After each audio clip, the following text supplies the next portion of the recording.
Howdy folks, and welcome back to World of Tanks with the Mighty Jingles, and today we're taking a look at a battle on Sand River submitted by Jimmy Joyride, and I really do love that name, in the, well, I hesitate to call it brand new, but it is a brand new premium tier 8 French medium tank, the Lorraine 40T, and the reason why I hesitate to call it brand new is that this used to be the non-premium French tier 8 medium tank. And a very, very good non-premium French tier 8 medium tank it was too. In fact, I got my first ever bolter's medal in this machine. It wasn't my second, I can't remember, but I definitely got a bolter's medal in this tank. And for those of you wondering, what the hell's a bolter's medal, Jingles? Way back before there were things like Pools medals and Radley Walters medals, you could get a Top Gun with 6 kills, and then with 7 kills you could get a bolter's medal. Actually, now that I come to think of it, it was my second bolter's medal. My first bolter's medal was in the Jagdtiger when I got 11 kills, and yeah, I know. 11 kills in a tier 9 game, and the only medal I got was something for getting 7 kills, so yeah, I was robbed. But anyway, the Lorraine fell on hard times with the introduction of tier 10 medium tanks, like the E50M, the T62A and the M48 pattern. What happened in the French tech tree was a brand new tier 5 was introduced, the AMX ELC, and all of the others were just bumped up one tier, so the Lorraine became the tier 9 and the Batchat became the tier 10. And the Batchat does well as a tier 10 medium tank, but the Lorraine didn't really do too well as a tier 9 medium tank. See, the only real changes that were made to the Lorraine were the reload on the 100mm gun was buffed a small amount, but not really enough to make any difference. He got a few hundred more health, but still had the lowest health of any of the tier 9 mediums, and that was it. To all intents and purposes, it was still just a tier 8 medium tank, and, well, that was bad news because now it was at tier 9, and it was fighting tier 10s, like the new tier 10 mediums, the E50M, the T62A and the M48, a hell of a lot more often.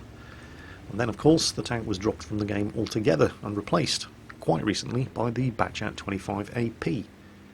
But now it's back, as a premium tank at tier 8, where it should have been all along. So, back to the game, encounter on Sand River, and Jimmy Joyride's team are not doing too well. They've lost 3 tanks already, they haven't killed a single enemy, and that's when Jimmy spots his first victim, a Jagdpanther, and he has not been spotted. 1 shot, 2 shots, Jagdpanther's trying to reverse, but nope, 3 shots was all it took. There's his first kill, and even though he wasn't spotted, there are 3 artillery in play, so he keeps the tank moving just in case. Now, a couple of the interesting features of this tank, have a look at the road wheels. Those are actually tyres, they're not steel road wheels.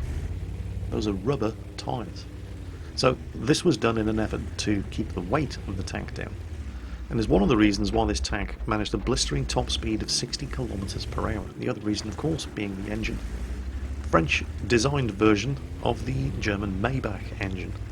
It's a sad but true and somewhat embarrassing fact that French manufacturing industry during World War II didn't have a whole lot of experience in building French tanks. They had a whole lot more experience in building German tanks. Oh, hang on a second, KD2.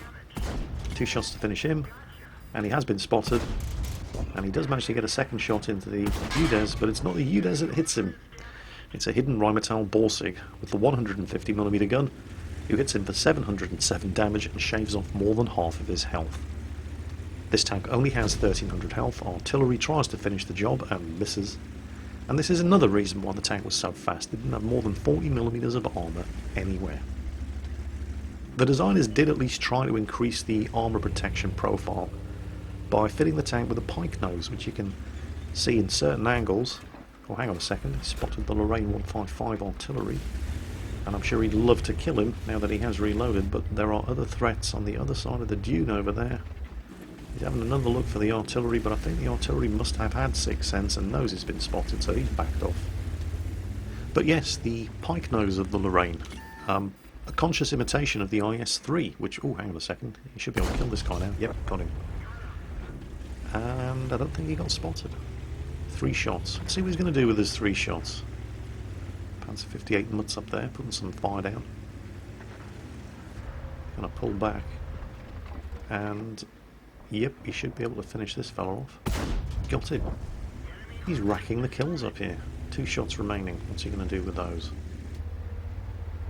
Go for the Cromwell. There's 1.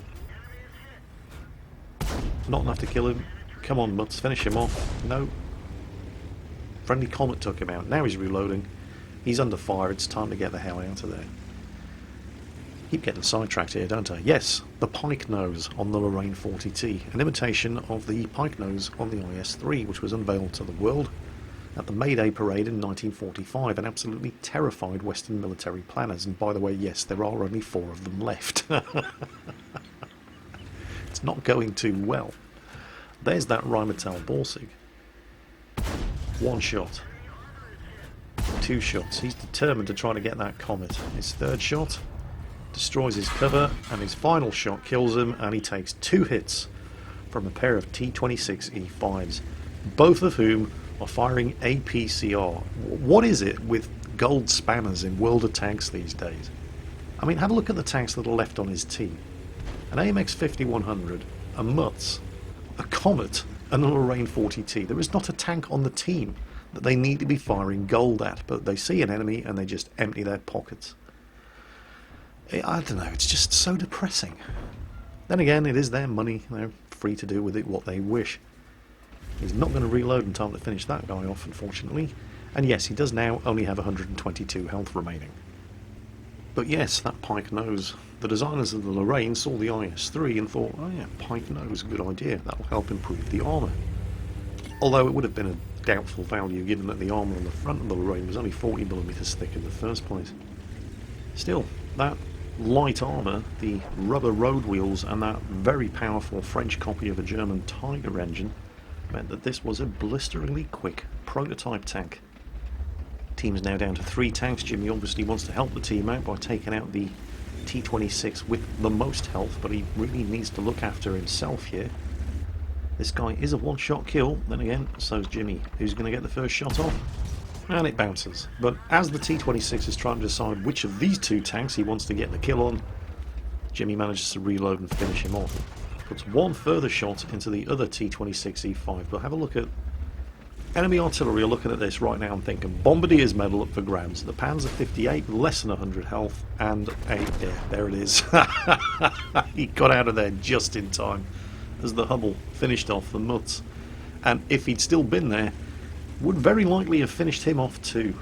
But now there's only 2 of them left against 5 enemies. And yeah, now the Comet's dead too, and it's pretty much just Jimmy Joyride. He's busy reloading. He only has 122 health and no armour. There are 3 artillery in play, 5 enemy tanks for him to kill, and he's being capped. What could possibly go wrong? Now that IKV-65 was up here on this ridgeline, and we've reloaded, and oh look, he's still there, and he still had his gun pointing in the direction where Jimmy was last spotted. Now, Jimmy obviously got spotted, so he keeps the tank moving, and he's still going to be visible in artillery's top-down view for a few seconds, and he fakes them out by heading in this direction. And then he turns around, and yep, looks like at least one of the artillery was definitely paying attention. But now that he's not spotted, he doubles back and heads over in the other direction. So hopefully, anybody who was paying attention there is going to have their guns aimed in completely the wrong direction, as Jimmy doubles back in order to get shots into the cap from this ridgeline over here. And then there's a spot of good news, bad news. Good news, he spotted the Hummel, and he's almost reloaded. And the Hummel's obviously aware that he's been spotted, and he's killed the Hummel. Bad news, Jimmy got spotted as well. So any hopes of surprising the Patriot by popping up on this ridge are now gone. And yep, there goes the other artillery, and while Jimmy is still visible in the top-down view, he fakes them out again by doubling back, waiting until he's no longer spotted, and then turning around and heading back in exactly the direction from which he came. Still attempting to get the drop on that Patriot in the cap circle and fake him into thinking he's going the wrong way, because he really does need to get at least the first 2 shots off. And there he is, he spotted him, and yes, his gun is pointing exactly in the direction that Jimmy wanted it to be, which means he gets 1 shot, 2 shots, the Patriot fires, and his APCR bounces off the Lorraine's pike nose as Jimmy pulls back. But then again, Jimmy just bounced off the Patriot as well with his last round of ammunition. So now he's reloading. He has managed to reset the cap, but he didn't kill the Patriot. So that's bought him some time, and yep, artillery are doing their level best to delete him once again. What's he going to do now? Well, it is encounter. It's going to take 3 minutes for a single tank to cap. in encounter, so he does have plenty of time to keep that Patriot guessing. Well, that's twice now he's successfully managed to pull a fast one on the enemy team by doubling back and retracing his steps. And I guess Jimmy was thinking, hoping for them to fall for that one a third time in a row would just be asking for a little too much. So instead, because he has plenty of time, he takes the scenic route, goes the long way around, and yep, sure enough, there's the Patriot. And he's obviously thinking to himself, yeah, come on, I'm not going to fall for that one 3 times in a row. Gotcha. You see him there, gun pointing on the corner of the ridge where Jimmy popped up the last time, arranging dead tanks in front of him to hide behind. He's thinking, yeah, I'm not going to fall for that one again. Ah, crap, he's on the flank. And Jimmy's just, yeah, I see what you're doing, and nope. Oh, that was a classic. You can see, though, can't you, the way that Jimmy is just continually outthinking his opponents. At the same time, though, you have to be careful in World of Tanks, because you can be too clever. Outthinking your opponents relies on your opponent being able to think in the first place. And that's not always the case. Jimmy was actually quite lucky that the Patriot was capable of thinking and was reacting to the information that Jimmy was feeding him. Lesser opponents, that may not have worked. He spotted the Lorraine, and he didn't get spotted in turn, but does the Lorraine know he's here? Does the Lorraine have sixth sense? Well, we'll find out in a moment, as, well, there goes the GW Tiger. And he did get spotted there, so I guess the original question is largely academic. Jimmy, once again, keeping moving and staying in cover behind the buildings, at least at first, but realistically speaking, the Lorraine was, well, he was heading full speed in the other direction. In the time it was going to take the Lorraine to turn around and react to the fact that Jimmy got spotted, Jimmy was going to have disappeared from the radar. So he doesn't really have anything to worry about here. And now it's mind games between him and the Lorraine 155 artillery. Because whether that Lorraine 155 had sixth sense or not, Jimmy definitely got spotted. Right where he killed the GW Tiger P. If he did have sixth sense, then the Lorraine knows that Jimmy saw him heading up into these rocks. And this is where the mind games come in. What's the Lorraine going to be doing? He didn't... Well, he's got to still be up in these rocks, and Jimmy would have seen him by now. So does that mean the Lorraine's camped behind a rock somewhere, waiting for Jimmy to blunder straight up the way the Lorraine 155 came, so he can shotgun him from behind a rock? If he wasn't doing that, Jimmy would probably have seen him by now. So by coming the long way around up here, there's a very, very good chance that Jimmy is going to emerge through this slot and find the Lorraine with his gun pointing the wrong way, thinking he's being clever. And waiting. Yeah, there he is. Not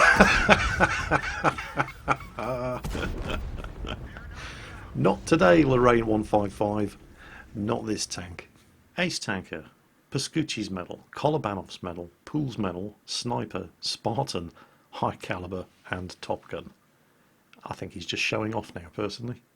I like the Lorraine at Tier 8. I think it's a very, very good tank. And it's a shame about the Lorraine in real life, because it wasn't a bad design. It was just a victim of, well, times changing. The French were still wedded to the idea of heavy tanks and medium tanks. Unfortunately, well, the world was changing with the introduction of, well, things like the British L7 105mm gun. It meant that you could fit a very, very powerful gun on what would previously have been considered a medium tank and be able to take a heavy tank out with it. And so the whole concept of heavy tank and medium tank kind of went by the side of the road as the main battle tank concept emerged and gained dominance, which was bad news for the Lorraine 40T and the AMX-50, particularly since they were expensive to manufacture and produce, and America was only too happy to provide M47s and M48s to the French instead, which were considerably cheaper. So 2 prototype models were produced, and that unfortunately is as far as it went. Nevertheless, the French didn't entirely give up on the whole concept of having extremely fast tanks with oscillating turrets and very, very light armour. It just didn't make sense to manufacture them in medium and heavy tank roles. And so the light tank version, the AMX-13s, were actually quite successful and saw extensive service, not just with France, but also overseas, in particular with Israel. And so that was Jimmy Joyride in the Lorraine 40T French prototype 40-ton medium fast tank. Hope you enjoyed the replay, and as always, take care, and I'll catch you next time.